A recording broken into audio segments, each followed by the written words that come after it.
Bueno, bienvenidos a esta exploración a fondo. Hoy nos metemos con fuentes que rodean a una figura, bueno, una figura icónica y sí, bastante controversial del mundo informático, Kevin Mitnick. Vamos a basarnos en partes de su libro El arte del engaño.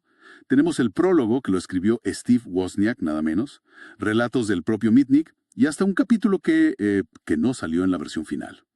La idea hoy es entender bien qué onda con esto de la ingeniería social, usando las experiencias, los ejemplos que dan estas fuentes, ver cómo funciona, por qué Mitnick dice que es tan efectiva y por qué el factor humano, bueno, es tan clave en la seguridad. Exacto. Es que la ingeniería social, como la describen ahí, no se trata tanto de romper, digamos, la tecnología en sí, los firewalls, sino de explotar algo que es mucho más básico en nosotros, ¿no? La psicología humana.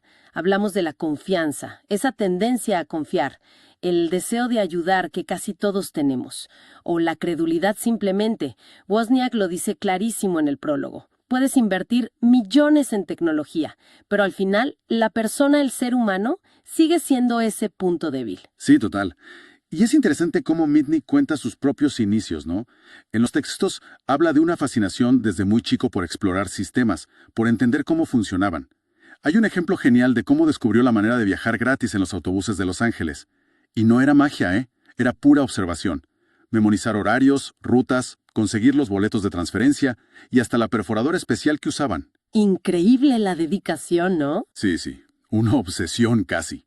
También menciona que le gustaba la magia, ese rollo de saber secretos que otros no saben. Pero bueno, su verdadera escuela, o así lo cuenta él, fue el phone freaking, ya en la secundaria. Ajá. Ahí aprendió de otros chicos cómo sacarle información a la compañía telefónica, hacer llamadas gratis, que después descubrió que tan gratis no eran. Pero lo importante es cómo lo describe. Escuchaba los pretextos que usaban, aprendía la jerga, los procedimientos internos. Y dice que bueno, que pronto lo superó.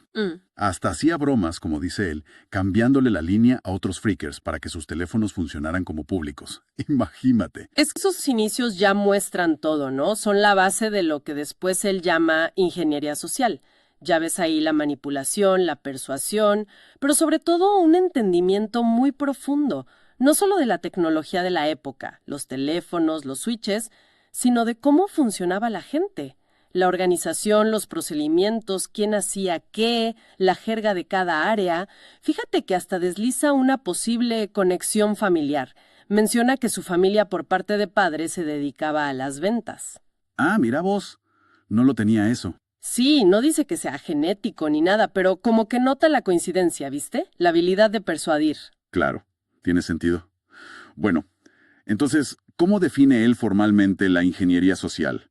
Él dice que es básicamente usar tu labia, ¿no? Tu poder de convencer para engañar a la gente. Exacto. El chiste es que crean que sos alguien que no sos, o convencerlos para que hagan algo. Ojo, algo que no deberían hacer. Como revelar información, por ejemplo. O realizar alguna acción específica. Y hace una diferencia interesante. Dice que el ingeniero social busca infodatos, mientras que el estafador clásico va directo por la plata, por el dinero.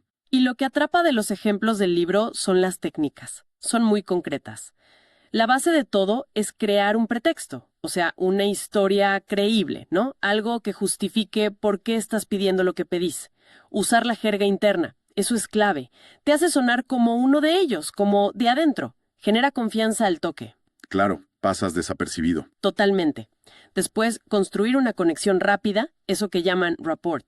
Generar simpatía, entendimiento mutuo rápido para que la otra persona baje la guardia. Ujú. Y lo fundamental, explotar esa tendencia nuestra a confiar y a querer ayudar, a ser útil.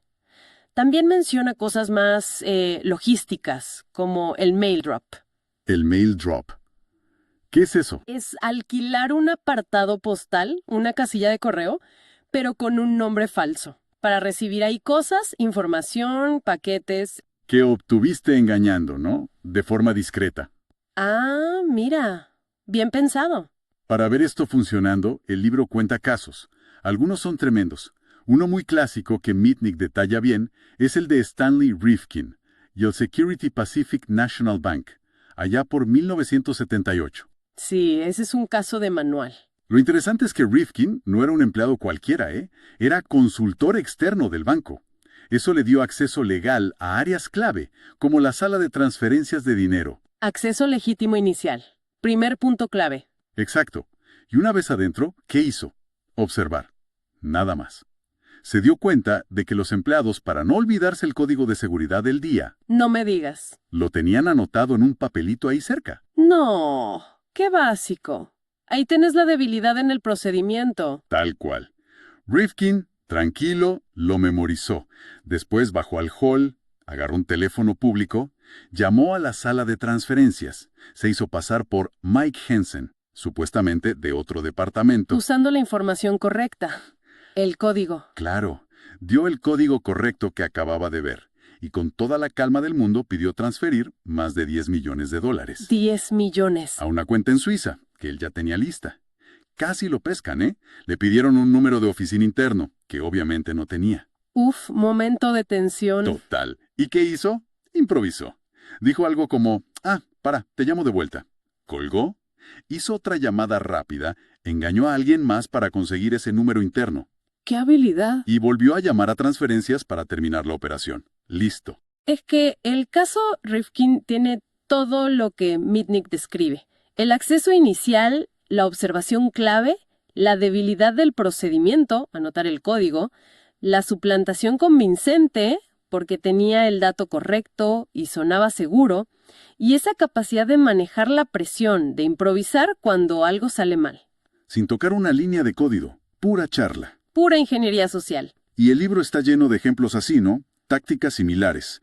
A veces las presenta como historias ficticias para ilustrar. Claro, para que se entienda el método. Por ejemplo, cómo conseguir números de teléfono privados. Llamas a la operadora, te haces pasar por técnico de la misma empresa.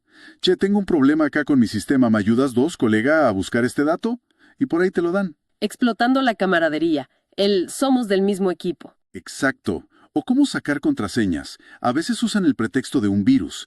Mencionan el famoso I love you, ¿te acuerdas? Uy, me llegó esto, ¿qué hago? Sí, claro. O la urgencia. Eso, la urgencia. Lo necesito ya para el jefe. O es para el informe del director. Funciona mucho.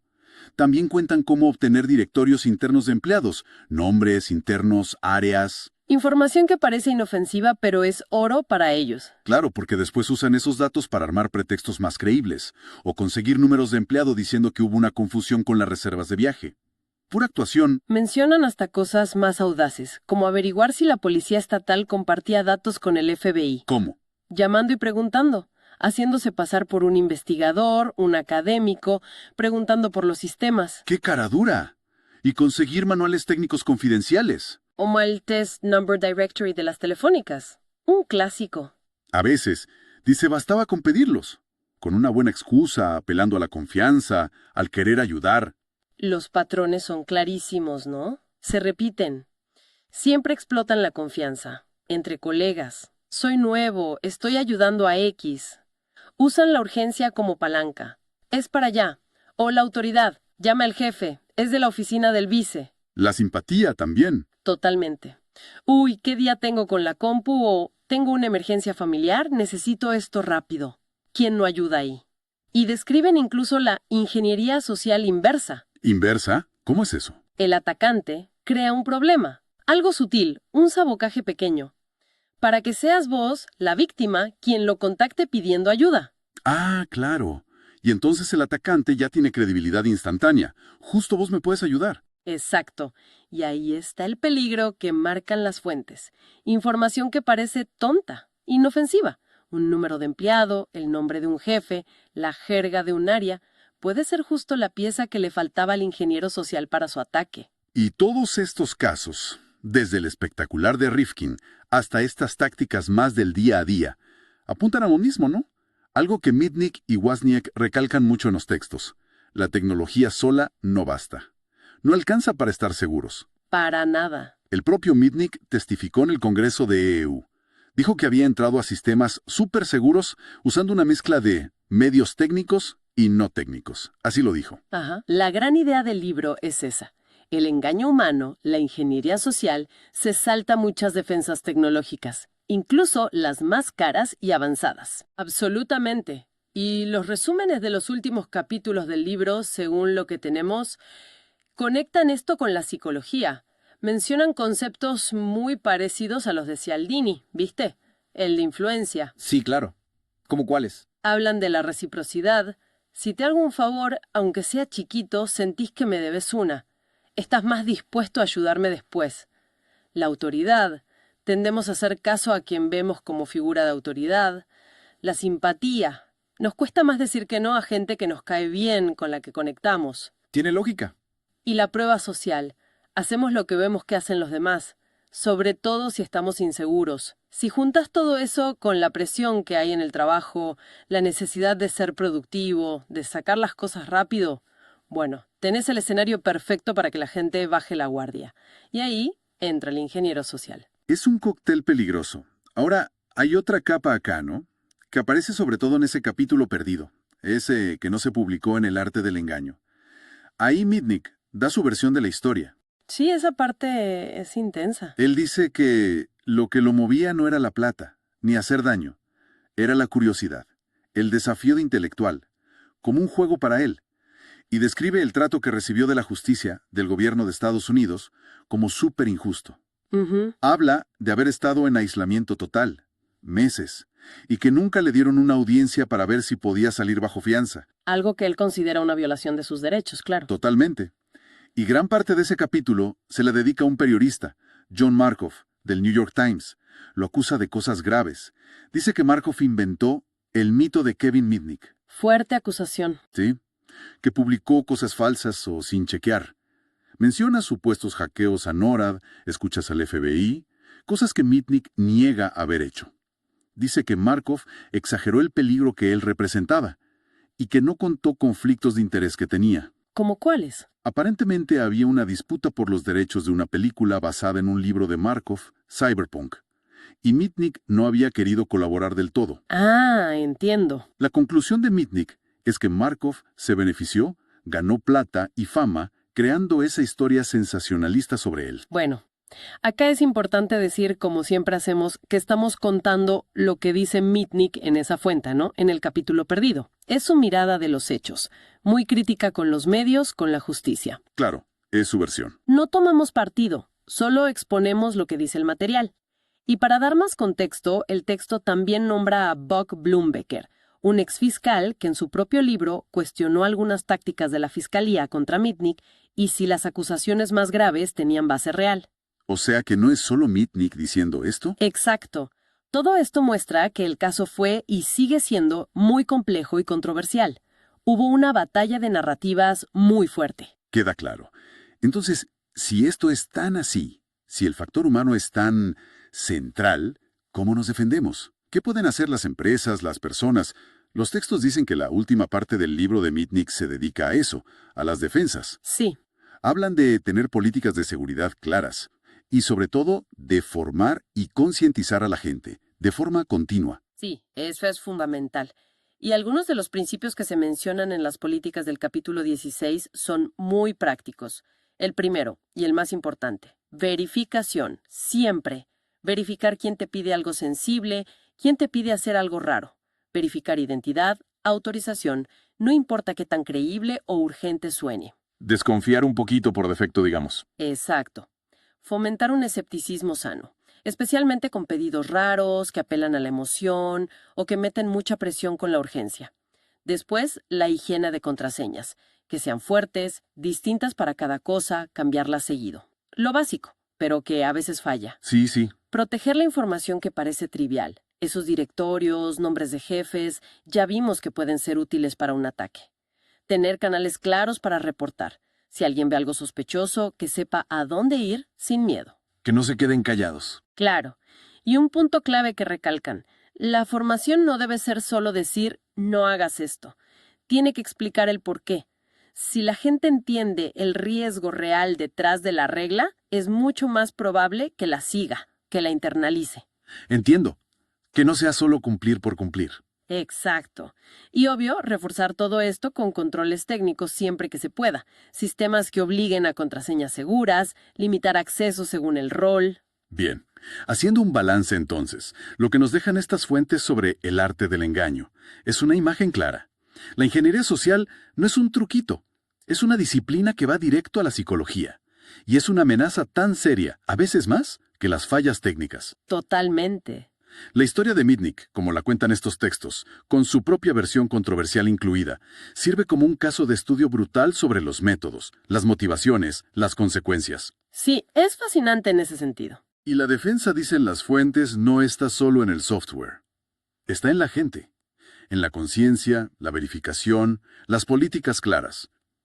Mitnick, en sus reflexiones finales ahí, dice que cambió, que ahora usa lo que sabe para ayudar en seguridad. Y todo esto nos deja pensando, ¿no? Una reflexión final que surge de leer todo esto.